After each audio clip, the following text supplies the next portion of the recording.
బ్రిడ్జిస్టోన్ India నుంచి వచ్చినటువంటి Vaibhav sir గారికి మరియు అదేవిధంగా ఈ గ్రామానికి సంబంధించినటువంటి సర్పంచ్ ఏడుకొండల గారికి మరి ఈ సంస్థ డైరెక్టర్ గారు అయినటువంటి సహదేవయ్య గారికి అదేవిధంగా ఈ వేదిక పైన ఉన్న ప్రతి ఒక్కరికి నా వందనాలు, ధన్యవాదాలు.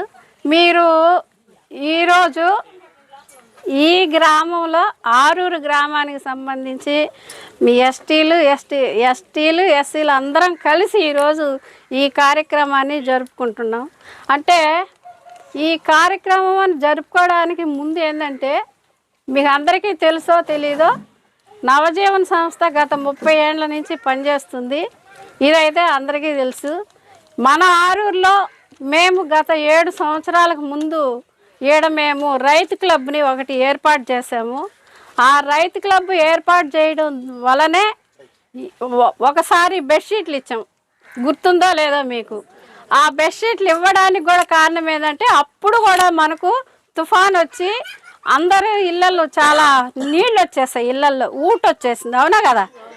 ఆ సమయంలో మన నవజీవన సంస్థ ద్వారా పేటరై ఉన్నాడు. అప్పుడు ఆ పేటరై వల్ల మా గ్రామంలో చాలా ఇబ్బందులు పాలవుతున్నారమ్మా, మీరు ఏదో ఒక సహాయం చేయమన్నప్పుడు అప్పుడు కూడా మేము ఇక్కడ బెడ్షీట్లు ఇవ్వడం జరిగింది. సరే, ఈరోజు ఏంటంటే మామూలుగా ఏడైతే మేము పెట్టాలనుకోలేదు. ఇక్కడ ఉన్నటువంటి ఆ పేటరై కొడుకే మన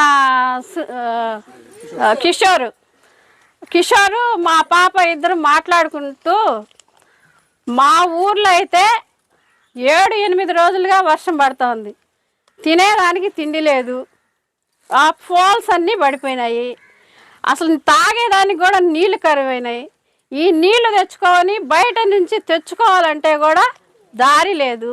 మరి కనీసం వ్యాన్లు వస్తాయి కదా, ఆ వ్యాన్ల ద్వారా నీళ్లు పోయించుకోవాలంటే వ్యాన్లు రావడం లేదు. మేము చాలా ఇబ్బందులు పడుతున్నామని చెప్పినని ఆ పిల్లోడు మా పాపతో చెప్పడం జరిగింది. ఆ సమయంలో లిస్టు తయారు చేస్తూ ఉన్నాం. లిస్టు తయారు చేసేటప్పుడు సమయానికి మీ ఫోన్ వచ్చింది కాబట్టి ఈ గ్రామానికి కూడా చేస్తే బాగుంటుందనే ఆలోచనతో మీ గ్రామాన్ని ఎంపిక చేసుకోవడం జరిగింది. కానీ ఇదంతా చేయడానికి కారణము మన బ్రిడ్జిస్టోన్ ఇండియా వాళ్ళు చాలా రిలీఫ్ ప్రోగ్రాములు చేస్తూ ఉంటారు. మేము ఎంతోమందికి అప్లై చేసాం. ఇన్ని గ్రామాల్లో ఇంత జనాలు చాలా దెబ్బతిన్నారు, వీళ్ళకి ఏదో ఒక సహాయం చేస్తే బాగుంటుందని వాళ్ళని అడిగినప్పుడు వాళ్ళు ఉదార స్వభావంతో వాళ్ళు ఒప్పుకొని మనం సహాయం చేద్దామని చెప్పినని వాళ్ళు ముందుకు రావడం కూడా జరిగింది. ఇదొకటే కాదు, వాళ్ళు ఏం చేస్తున్నారంటే మన సంస్థ ప్రజలతో పనిచేస్తూ చాలా అనేక రకాల కార్యక్రమాలు చేస్తుంది. ఇప్పుడు మనము ఇప్పుడు చేసే కార్యక్రమాల్లో మన కార్యక్రమాలన్నీ బాగుండాయని ఆలోచన చేసి వాళ్ళు మనకు ఒక అవార్డుని 10,000 రూపాయల రివార్డును కూడా మన సంస్థకి 10 లక్షల రూపాయలని మనకు మన సంస్థకు కూడా వాళ్ళు ఇవ్వడం జరిగింది. అంటే ఇదంతా నేను ఎందుకు చెప్తున్నానంటే మన సంస్థ మీ అందరికీ తెలుసో తెలీదో తెలవాలి మన సంస్థ ఎంత బాగా పనిచేస్తుంది అనే దానికి మీకు చెప్పడం జరిగింది. ఇప్పుడు మనం ఈ కార్యక్రమాన్ని పెట్టాలంటే కూడా మనకు మీరంతా సహకరిస్తారా లేరా అనే భయంతో ఎట్లా జరుగుతుందో ఏమోనని మన ఉదయం ఉన్నారు కదా, ఈ ఉదయాన్ని అడగడం జరిగింది. ఉదయం మనం అందరం కలిసి చేయాలంటే కష్టమవుతుంది, మనం అందరం మీరందరినీ కలపండి అన్నప్పుడు నీకెందుకు మేము ఉన్నాము, మేము అన్ని ఏర్పాట్లు చేస్తాం, మీరు భయపడద్దు అని ఉదయం కూడా మాకు వెనకాల ఉండి మంచి సపోర్ట్ అనేది మనకి ఇస్తూ ఉన్నారు. కాబట్టి మీ గ్రామానికి వాళ్ళు దొరకడం చాలా అదృష్టం నిజంగా చెప్పాలంటే. కాబట్టి మీరు ఇది ఒక్క కార్యక్రమం కాదు, మనము చేయాల్సిన కార్యక్రమాలు ఎన్నో ఉన్నాయి.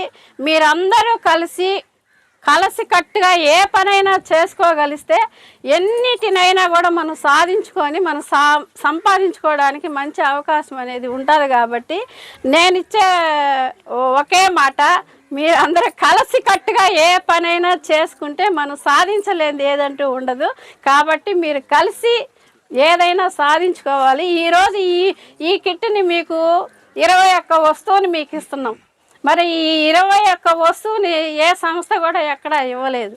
మరి అలాంటిది మీకు ఈ సంస్థ ద్వారా మీకు ఇన్ని ఉపయోగాలు అవకాశం ఉందంటే మీరు ఎంతో సంతోషించాలి. ఇట్లాంటి సంస్థల్ని వదులుకోకూడదు. మీరందరూ ఈ పండగలకి మంచిగా తీసుకొని తిని హ్యాపీగా ఉండాలనేది నా కోరిక.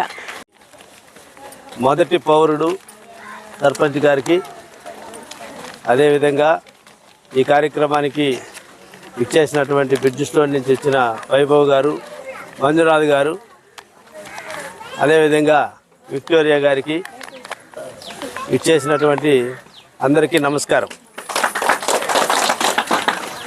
ఇది ఉపన్యాసాల టైం కాదు, కానీ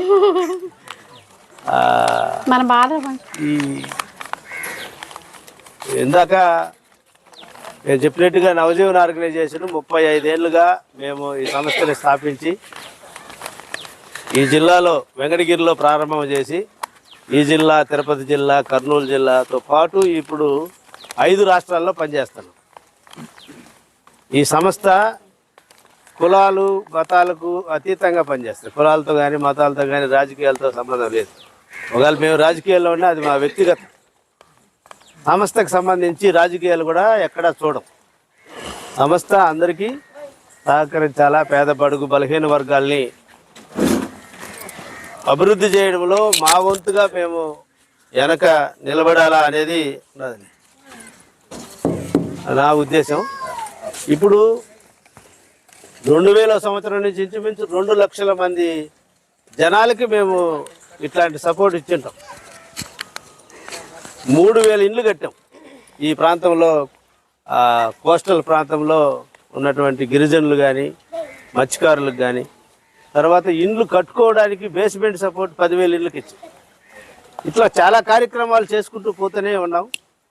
దీన్ని ఆ క్రమంలో భాగంగా ఇప్పుడు వచ్చినటువంటి మొన్న వచ్చిన తుఫాను మన తిరుపతి జిల్లా కానీ, నెల్లూరు జిల్లా, ప్రకాశం, బాపట్ల ఈ ప్రాంతాలని అతలాకుతలం చేసింది. 10-12 రోజులు వర్షాలు పడ్డాయి. అందరూ ఇబ్బంది పడ్డారు. ఎందుకంటే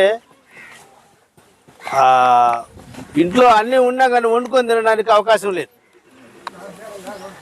కొంతమంది లేక ఇబ్బందులు పడితే కొంతమంది ఉండి కూడా వండుకొని తినేదానికి కష్టమైంది. కాబట్టి ఇట్లాంటి ఇబ్బందులు జరిగినప్పుడు మేము కూడా ఎక్కువ మందికి సహాయం చేయాలి. మామూలుగా మేము ఒక 5-6 వేల కుటుంబాలకు సపోర్ట్ చేయాలనుకుంటే మేము 2,000 మందికి చేసేదానికి మాకు ఒక అవకాశము దొరికింది. ఈసారి 2,000 కుటుంబాలకి ఇట్లాంటి సపోర్టు చేస్తా ఉన్నాం. 38,50,000 రూపాయల విలువ చేసే 2,000 మందికి, 2,000 కుటుంబాలకి అంత విలువ చేసే డబ్బుని ఖర్చు పెడతాను ఈ కార్యక్రమం ద్వారా. కాబట్టి ఇది ఏదో మేమేదో సహాయమో మీకేదో ఇదే అని కాదు. మా వంతుగా మేము మీ కుటుంబంలో ఒక వారం రోజులు మేము కూడా మీతో ఒక రెండిట్టుగా లెక్క. అంతేగాని ఇది మాదేదో మేము మీకు ఇచ్చేవాళ్ళము మీరు తీసుకునే వాళ్ళు అనేది మాకు ఎక్కడా లేదు. అది ఎక్కడ కూడా కానీ.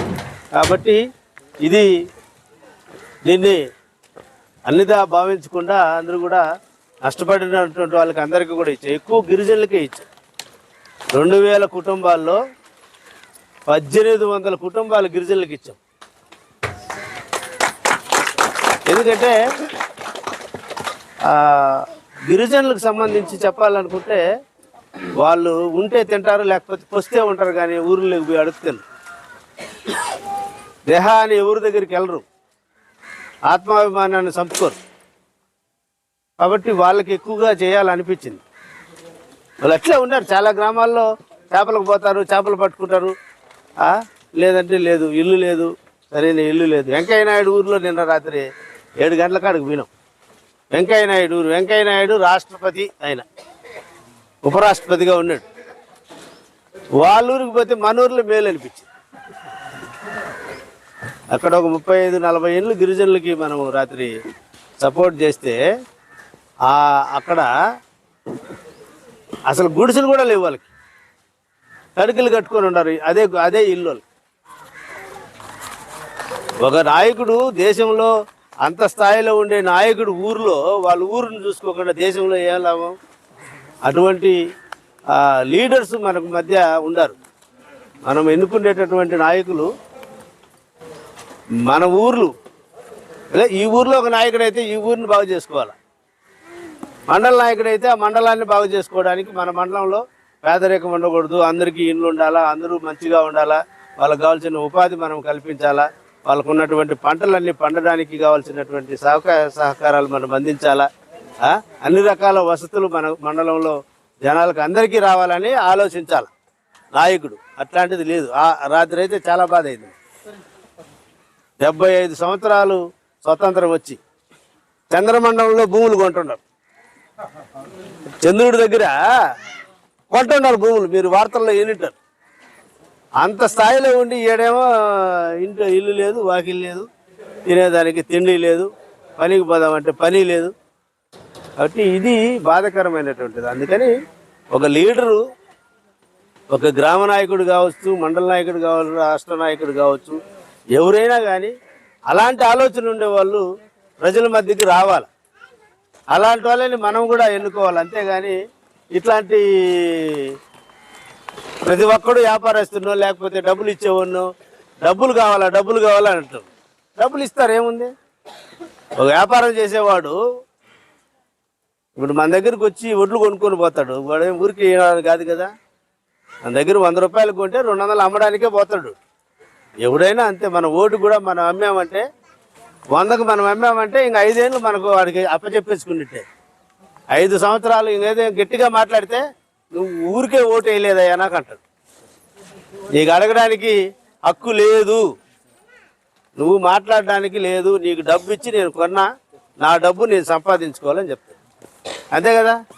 అప్పుడేం చేస్తామంటే గమ్మున తలకాయ గుడ్డ నెత్తినేసుకొని సైలెంట్గా వచ్చేస్తాం, మాట్లాడలేము. వాడు ఇచ్చింది మనం 2 రోజులు కూడా పనికిరాదు. ఎవడైనా ఓటుకి ఇస్తే 500 ఇచ్చాడు అనుకో, 500 ఎంత? ఒక రోజు పోయి క్వార్టర్ తాగేసినంత. అంతే కదా. తాగేవాడు ఒక క్వార్టర్ కొట్టి ఒక రోజే. 5 సంవత్సరాలు అంటే 12 60 నెలలు, 6 మూల 1800 రోజులు. 1800 రోజుల్ని ఒక్కరోజు తాగేదానికోసం వాడికి అమ్మేస్తాను, తాకట్టు పెడుతున్నాను.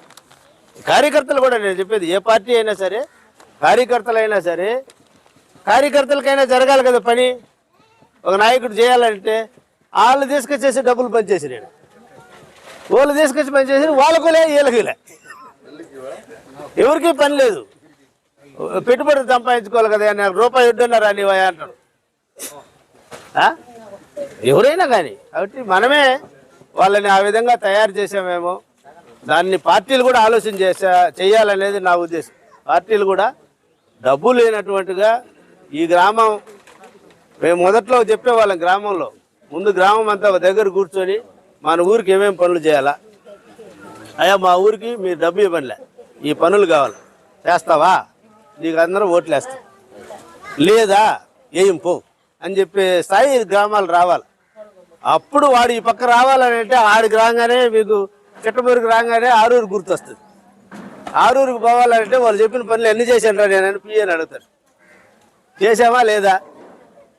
కాబట్టి అట్లాంటి భయం లీడర్లో వచ్చేటట్టు చేయాలంటే గ్రామాలే చేయగలం. మనం రెడీగా ఉంటేనే అందరూ మారుతారు, కానీ మనమే మారకుండా వాళ్ళు మారాలంటే మారరు. కాబట్టి ఇది ఉన్నటువంటి పరిస్థితి. కాబట్టి ఏదో రాజకీయాలు కూడా వచ్చేసాయి, ఇది సమయం కాదు. కాబట్టి ఈ అవకాశం మీరు ఇచ్చినందుకు మీకు అందరికి కూడా బట్ ఇది కాకుండా మా కంపెనీ వచ్చి పూణేలో ఉంటుంది, మధ్యప్రదేశ్లో ఉంటుంది మా ప్లాంట్. ఆ సరౌండ్స్లో కూడా చేసుకుంటారు. సో ఈసారి ఏమైందంటే ఇక్కడ వీళ్ళు అప్రోచ్ అవ్వడం, మా కంపెనీ ఈ ప్రాబ్లమ్స్ అన్నీ ఐడెంటిఫై చేయడం, మనకు ఒక డేటా ఇచ్చారు. ఆ డేటా ప్రకారం మన కంపెనీలో ఉన్న మాకున్న పరిధిలో వాళ్ళు ఇచ్చిన దీని ప్రకారం మాకున్న పరిధిలో మాకున్న ఫండ్స్ ప్రకారం వీళ్ళకి కొంత చేయడం జరిగింది. వాళ్ళు ఐడెంటిఫై చేసి కొన్ని ఏరియాస్ మమ్మల్ని మీరు కూడా పార్టిసిపేట్ చేయండి, మీరే చూస్తారు, రియాలిటీ అనేది చూస్తారు అని చెప్పి కోరడం అయింది. సో దాంతోపాటు మేము కూడా వచ్చి కొన్ని ఏరియాలు ఇందాక ఫొటోస్ కూడా తీసాం. రోడ్ డ్యామేజీ, పోల్ డ్యామేజీ ఇవన్నీ కూడా చూసాం, చాలా ఎఫెక్టెడ్ అయినాయి. సో దాంతోపాటు ఎంతో కొత్త సపోర్ట్ పంట నష్టాలు కానీ ఇవన్నీ అయినాయి. సో ఇవన్నీ చూసి ఎంతో కొంత మన కంపెనీ తరఫున కూడా ఇవ్వాలా అనే దీంతో కంపెనీ అప్రోచ్ అయ్యి మనతో వీళ్ళు కోఆర్డినేట్ చేసుకొని చేస్తున్నాం అనమాట. దీంతో ఎంతో కొంత ఈ ఇచ్చిన దాంట్లో ఏదో మొత్తం మేమే చూసేస్తున్నాం మిమ్మల్ని ఎప్పుడు అనుకోదండి. ఏదో కంపెనీ ద్వారా వీళ్ళ ద్వారా ఎంతో కొంత మీకు సపోర్ట్ అయితే మేము చేయాలా, హెల్ప్గా చేయాలా, మనం కూడా ఒక మనుషులే కదా అనే దీంతో స్టార్ట్ చేసాము. మేము ఒక 2 days ఉండేసి అయితే మేము హ్యాపీగా ఫీల్ అవుతున్నాం. మీకు ఇచ్చిన దాంతోపాటు మేము హ్యాపీగా ఫీల్ అవుతున్నాం. ఫస్ట్ ఆఫ్ ఆల్ ఇట్లాంటివి నేచర్లో జరుగుతూనే ఉంటాయి. ధైర్యం కోల్పోకుండా ఉండండి. ఒక విలేజ్ ఉన్నాక ఒక అండర్స్టాండింగ్ మీద అందరూ గ్రూప్గా ప్రతి పక్క ఇంటికి ఎదురుస్తే మా ఇంట్లోకి నీరు రాలేదులే అనుకోకుండా ఆ ఫీల్ లేకుండా అందరూ కోఆర్డినేట్ చేసుకొని హెల్ప్ చేసుకోవడం చేయండి. సో మేము ఎక్కడి నుండో వచ్చి మీకు హెల్ప్ చేస్తున్నాం. సో మీరు పక్క నుండి కూడా కొంచెం హెల్ప్ చేసుకుంటూ ఒకరినొకరు కోఆర్డినేట్ చేసుకొని పికప్ కొంచెం డెవలప్ చేసుకోండి. ఊరంటే అంతే కదా, ఒకరు కష్టం వస్తే ఒకరే ఉంటారు. అడవులు అక్కడక్కడ కూడా ఇల్లు కట్టుకోవచ్చు కదా, ఎందుకు ఒకే చోట ఉంటామంటే ఒకరు కష్టం వస్తే పక్కనోడికి వస్తే పక్కనోడు చూసుకుంటారనే కదా. సో మేము ఎక్కడి నుండో వచ్చాం. అట్లా కాకుండా మీ అండర్స్టాండింగ్ మీకు బాగుంటే మ్యాక్సిమం ఊరు అనేది 100% మీకు ఏ ఇబ్బంది లేకుండా మీరే చూసుకోవచ్చు.